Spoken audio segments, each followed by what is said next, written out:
Friends, Bharat की केंद्रीय भर्ती एजेंसी यूपीएससी के चेयरमैन डॉक्टर मनोज सोनी ने अपने कार्यकाल समाप्त होने के 5 वर्ष पहले ही अपने पद से इस्तीफा दे दिया है।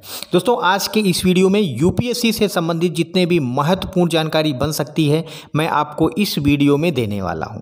दोस्तों, मोस्ट इम्पॉर्टेंट टॉपिक है प्रतियोगी परीक्षाओं के लिए भारत की केंद्रीय भर्ती एजेंसी है। तो दोस्तों, यूपीएससी जो है वह है यूनियन पब्लिक सर्विस कमीशन और संघ लोक सेवा आयोग इसको कहा जाता है। यह केंद्रीय भर्ती एजेंसी है। इसकी स्थापना 1 अक्टूबर 1926 को हुई थी। इसके पहले अध्यक्ष थे सर रॉस बार्कर और पहले भारतीय अध्यक्ष थे एच.के. कृपलानी।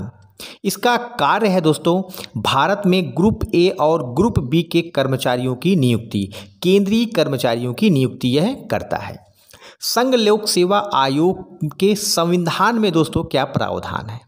संविधान के भाग 14 में दोस्तों अनुच्छेद 315 से अनुच्छेद 323 के बीच में लोक सेवा आयोग के बारे में उल्लेख है।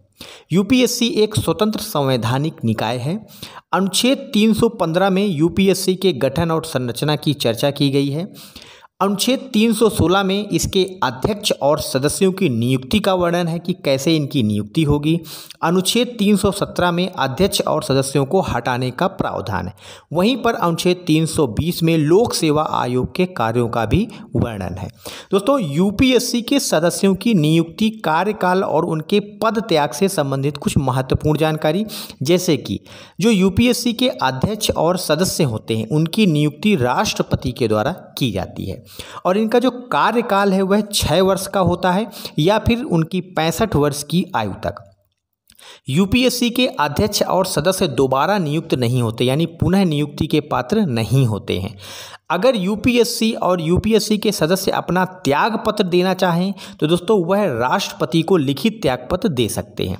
राष्ट्रपति अध्यक्ष और सदस्यों को उनके पद से हटा भी सकता है, लेकिन कुछ कारणों के आधार पर। निष्कासन के कुछ कारण हैं दोस्तों, जैसे कि यदि वह व्यक्ति दिवालिया घोषित हो जाता है या किसी अन्य लाभ के पद पर नियुक्त होता है या फिर मानसिक और शारीरिक रूप से अस्वस्थ है। इन 3 कारणों का संविधान में उल्लेख है जिनके आधार पर राष्ट्रपति सदस्य और अध्यक्ष को उसके पद से हटा सकता है। कुछ शक्तियों पर प्रतिबंध क्या है दोस्तों?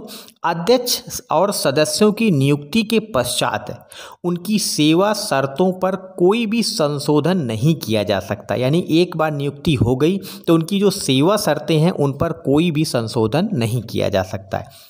आयोग के सदस्यों या कर्मचारियों के जो वेतन भत्ते हैं और पेंशन का दोस्तों जो खर्च है वह भारत की संचित निधि से दिया जाता है, जिसको कंसोलिडेटेड फंड ऑफ इंडिया भी कहा जाता है।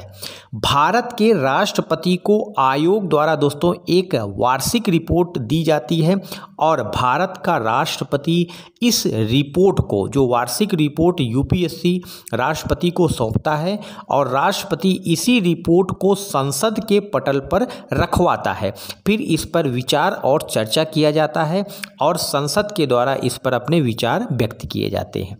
दोस्तों, यूपीएससी के अध्यक्ष डॉक्टर मनोज सोनी जो हैं वह यूपीएससी के सदस्य के रूप में सबसे पहले 2017 में नियुक्त हुए थे। यूपीएससी के अध्यक्ष के रूप में दोस्तों इनका कार्यकाल 16 मई 2023 से शुरू हुआ और यूपीएससी की जो वरिष्ठ सदस्य थी उस समय स्मिता नागराज, उन्होंने ही इनको शपथ दिलाई थी। इनका कार्यकाल दोस्तों 15 मई 2029 तक था, लेकिन इन्होंने 20 जुलाई 2024 को अपने पद से लिखित रूप से इस्तीफा राष्ट्रपति को सौंप दिया। कार्यकाल समाप्त होने के 6 वर्ष पहले ही इन्होंने इस्तीफा दे दिया।